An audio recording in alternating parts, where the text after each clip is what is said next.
Hello everyone, আসসালামু আলাইকুম। Bangladeshi blogger রূপা চ্যানেলে সবাইকে স্বাগত জানাচ্ছি। আমি রূপা বলছি। আশা করছি সবাই অনেক অনেক বেশি ভালো আছেন, সুস্থ আছেন, নিরাপদে আছেন। আল্লাহর রহমতে আলহামদুলিল্লাহ আমরাও বেশ ভালো আছি, সুস্থ আছি। কাছে ও দূরে, দেশ ও দেশের বাহির থেকে যে যেখান থেকে আজকের এই ভিডিও দেখছেন, আপনাদের সবাইকে জানাই আন্তরিকভাবে স্বাগত। নতুন ভিডিও নিয়ে চলে আসলাম। আই হোপ আজকের ভিডিওটি ভালো লাগবে। সকালে নাস্তা করার পরে দেখা যায় কি যে টেবিলটা অনেক বেশি ময়লা দেখা যায়, তো টেবিলের মধ্যে চাটা পড়ে থাকে, দেখতে খুব বাজে লাগে। তো আমি অফ ক্যামেরাতে টেবিলটা পরিষ্কার করে নিয়েছি, তারপরে ক্যামেরাটা অন করা হয়েছে। তো এখানে আমি টেবিলটা পরিষ্কার করে ট্রেটা যে ছিল সেটা আমি একটু মুছে নিয়েছি, দেখা যায় অনেক বেশি ধুলা পড়ে। আর এখানে যে একটা ক্যান্ডি জার আছে, তো সেই ক্যান্ডি জার আজকে কয়েকদিন ধরেই সেটা খালি রয়েছে। তো এখানে যে আমি কিশমিশ বাদাম এগুলো ভরে থাকি সেগুলো ছিল না, তো শেষ হয়ে গিয়েছিল, তো আনা হয়েছে আবার। এই যে আবার রিফিল করে নিব। এখন এটার মধ্যে আমি কিছু কাঠবাদাম রেখে দিই। এই ক্যান্ডি জারটার মধ্যে আমি সবসময় দেখা যায় যে কিশমিশ বাদাম এগুলো রেখে থাকি, কারণ ঘরের কাজ যখন করি তখন ফাঁকে ঝোঁকে কিন্তু এগুলো খেয়ে থাকি। বেশ ভালো লাগে কিশমিশ বাদাম এগুলো খেতে, তাই এগুলো চোখের সামনেই সবসময় রাখা হয়ে থাকে।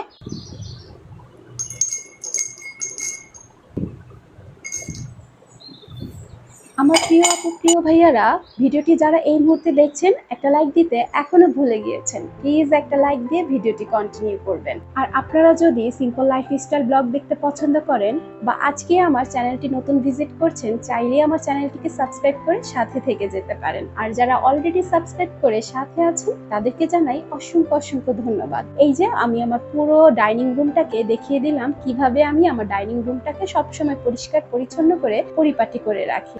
ছোট্ট একটা রুম, সেই রুমটাকে যদি পরিষ্কার পরিচ্ছন্ন না করে থাকি দেখতে কিন্তু খুব বাজে দেখায়। যাই হোক, কথা বলতে বলতে দুপুরে রান্নার সময় হয়ে গিয়েছে। তো দুপুরে রান্নায় আজকে করব পটল আলু এবং টমেটো দিয়ে রুই মাছের ঝোল। তো রুই মাছটা ফ্রিজ থেকে বের করে আমি ভিজিয়ে দিয়েছি, সাথেই কিন্তু আমি পেঁয়াজ কুচি করে এখানে রান্না বসিয়ে দিয়েছি। আর এখানে হচ্ছে এখন মশলাটাকে ভালোভাবে কষিয়ে নিব। মশলা কষাতে কষাতে একজন প্রিয় আপুর কমেন্ট আমি পড়ে নিই। My village life Ayesha ID থেকে কমেন্ট করেছে, সুন্দর বাচনভঙ্গি তোমার ও সুন্দর ভিডিও বানাও, মাশাআল্লাহ। অসংখ্য ধন্যবাদ আপু এত সুন্দর করে কমেন্ট করার জন্য।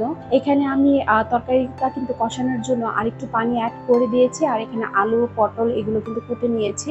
সুন্দর করে এখন তরকারিটাকে আরেকটু কষিয়ে নিব। আপনারা যারা নিয়মিত আমার ভিডিও দেখেন তারা কিন্তু অবশ্যই জানেন যে আমার বেডরুমে আলমারি ছিল না, পাশের রুমে আমার আলমারিটা ছিল। তো আমি আজকে আমার বেডরুমে আলমারিটা কিন্তু সেট করেছি, সেটা আপনাদের সাথে শেয়ার করব।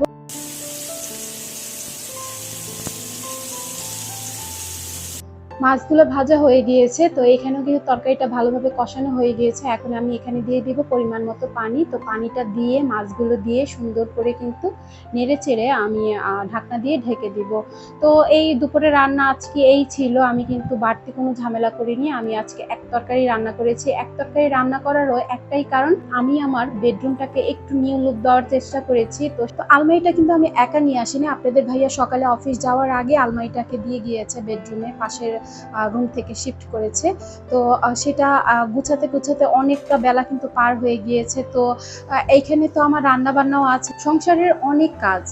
আর কাজ করতে গেলে মনে হয় কি ঘড়ির কাঁটা দৌড়াতে থাকে, একদম সময় নাগাল পাওয়া যায় না, খুব দ্রুত সময় চলে যায়। আর এই যে এখানে কিন্তু আমার তরকারিটা রান্না হয়ে গিয়েছে, খুব সুন্দর হয়েছে তরকারি কালারটা। তো যাই হোক, এখানে রান্না বান্না করার পরে খাওয়া দাওয়ার পরে এখানে হচ্ছে যে আমি গোসলটাও করে নিয়েছি, নামাজ পড়ে নিয়েছি। আজকে বিকেল বেলায় আমি আপনাদের সাথে শেয়ার করছি আমি কিভাবে বেডরুমটাকে গুছিয়ে নিলাম। তো সকাল থেকে তো আলমারির কাপড়গুলো গুছাতে গুছাতে অনেকটা সময় চলে গিয়েছে, আর ক্যামেরাটা অন করতে আমি ভুলে গিয়েছিলাম। যখন আমি আলমারির কাপড়গুলো আমি কিভাবে রেখেছি সেটা আর আপনাদের সাথে শেয়ার করা হলো না। তো এখানে কিন্তু এখন বেলা 5:30 বাজে। তো 5:30 বাজে আমি আমার বেডরুমটাকে গুছিয়ে নিচ্ছি। আবার আজকে কিন্তু যেতে হবে, একটু কৃষি মার্কেট যাব। আমি ভাবছি যে কৃষি মার্কেট থেকে পর্দা কিনতে হবে, তো সেজন্য আরেকটু তাড়াহুড়া করছি। যেদিন কাজ করা শুরু করি দেখা যায় যে এই কাজ সেই কাজ, আজকে না গেলেও পারতাম। আজকে মনে হলো যে একটু বাহির থেকে ঘুরে আসি। মাঝে মধ্যে কিন্তু ঘরের কাজ করতে করতে খুব বেশি টায়ার্ড লাগে, তখন মনে চায় কি যে একটু বাহির থেকে ঘুরে আসলে মনটা অনেক ভালো হয়ে যায়। আমার কাছে এইটা মনে হয়, আপনাদের কাছে কার কেমন লাগে আমি জানি না, কিন্তু আমার কাছে এমনটাই মনে হয়। তো যাই হোক, এখানে হচ্ছে আমার বেড সাইড টেবিল কিন্তু ছিল না। আপনারা নিয়মিত যারা আমার ভিডিওগুলো দেখেন তারা কিন্তু অবশ্যই জানেন আমার বেড সাইড টেবিল ছিল না। আগেই বলেছি যে আমি একটু বেডরুমটাকে নিউ লুক দিব, তো আমার বেড সাইড টেবিল হিসাবে আমি সেন্টার টেবিলটা যে ছিল আমার ড্রয়িং রুমে সেটা আমি এখানে ব্যবহার করছি। তো আমার এই সেন্টার টেবিলটা না একদম প্রয়োজন হয় না, তো আমি ভাবলাম যে এটা বেডরুমের রেখে দেই, ভালো লাগবে দেখতে, আর সাইড টেবিল হিসাবেও কিন্তু ব্যবহার হয়ে গেল। তো এখানে মোবাইলটাও রাখা গেল, বা রাত্রে কিন্তু পানির পিপাসা লাগে, সেই ক্ষেত্রে এখানে একটা পানির বোতল রাখলাম, আর হচ্ছে একটা ফ্লাওয়ার ভাস রাখলাম, একটা দোয়া রাখলাম, আর হচ্ছে ক্লক রাখলাম, অ্যালার্ম ক্লক রাখলাম। তো এগুলো কিন্তু প্রত্যেকটাই প্রয়োজনীয় জিনিস, সেটাই কিন্তু এই যে সাইড টেবিলটাতে রেখে দিলাম। আমি যখন রুমটা গুছাচ্ছিলাম আমার কাছে বেশ ভালো লাগছিল। আপনাদের কাছে কেমন লেগেছে?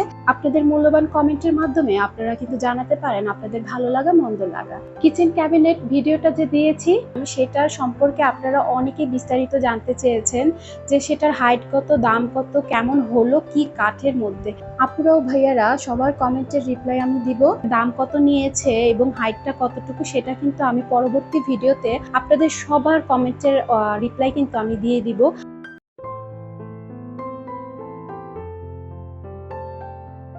আর এই যে এখন আপনাদের সাথে শেয়ার করছি আমার ড্রয়িং রুমটাকে, তো ড্রয়িং রুমটাকে খুব সুন্দর করে পরিষ্কার পরিচ্ছন্ন করে পরিপাটি করে নিয়েছি। তো কথা বলতে বলতে সন্ধ্যা কিন্তু হয়ে গিয়েছে, এখন সন্ধ্যা 6টা বেজে গিয়েছে। তো আজকে কিন্তু আপনাদের সাথে আমি সকাল থেকে একদম সন্ধ্যা পর্যন্ত আমি কি কি করেছি বা কি কি করে থাকি সবকিছুই কিন্তু টুকটাক শেয়ার করছি। তো প্রতিদিনই কিন্তু এই টুকটাক কাজগুলো করে থাকি। এখন এই যে ঘরটাকে সুন্দর করে গুছিয়ে আমি চলে যাব কৃষি মার্কেট। তো কৃষি মার্কেট আমার বাসা থেকে অনেকটা দূরে, তো সেখানে যেতেও আমার অনেক বেশি সময় লাগবে, সেজন্য একটু তাড়াতাড়ি বের হয়ে যাব। এখন আমি রেডি হয়ে বের হব কৃষি মার্কেটের উদ্দেশ্যে।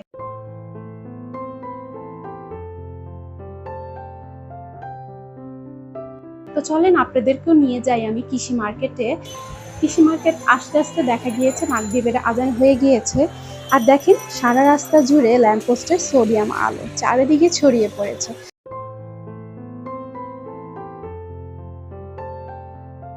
চলেন আপনাদের সাথে শেয়ার করি পর্দাগুলো দেখতে কেমন এবং এগুলোর প্রাইস কত।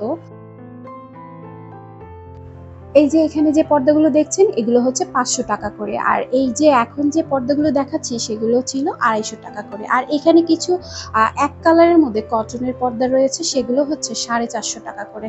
তো এই এক কালারের কটনের পর্দাগুলো কিন্তু এখন অনেক চলছে, তো আমি আর এগুলো কিনি নেই, আমি হচ্ছে প্রিন্টের মধ্যে নিয়েছি। তো প্রিন্টের যে ওই যে শার্টিনের মধ্যে থাকে সেগুলোর মধ্যে আমি কিনেছি, তো সেগুলো হচ্ছে 300 টাকা পার পিস ছিল। আর এই যে এখন যে দেখাচ্ছি ব্লক বাটিকের মধ্যে পর্দাগুলো, এগুলো হচ্ছে পার পিস 250 টাকা করে ছিল। এখানে কিন্তু বেশ সুন্দর সুন্দর পর্দার কালেকশন রয়েছে, আমার কাছে ভালোই লাগছিল। আর এখানে দেখেন ব্ল্যাক এন্ড হোয়াইট এর মধ্যে পর্দাটা বেশ লাগছিল, 500 টাকা পার পিস বলছিল। তো এই পর্দাগুলো কিন্তু খুবই ভালো লাগছিল। ভালো লাগলে তো আর হবে না, আমার বাজেট অনুযায়ী হচ্ছিল না, তারপরেও দেখছিলাম ভালো লাগছিল পর্দাগুলো, এক একটা করে আমি উল্টিয়ে পাল্টিয়ে দেখছিলাম, ভালোই লাগছিল। আর এই যে আমি এখানে পর্দাগুলো কিনে নিয়েছি, তো ছেলেটা প্যাক করছে আর আমি এগুলো একটু শুট করে নিচ্ছি, যদি আপনাদের কারো কাজে লেগে যায়।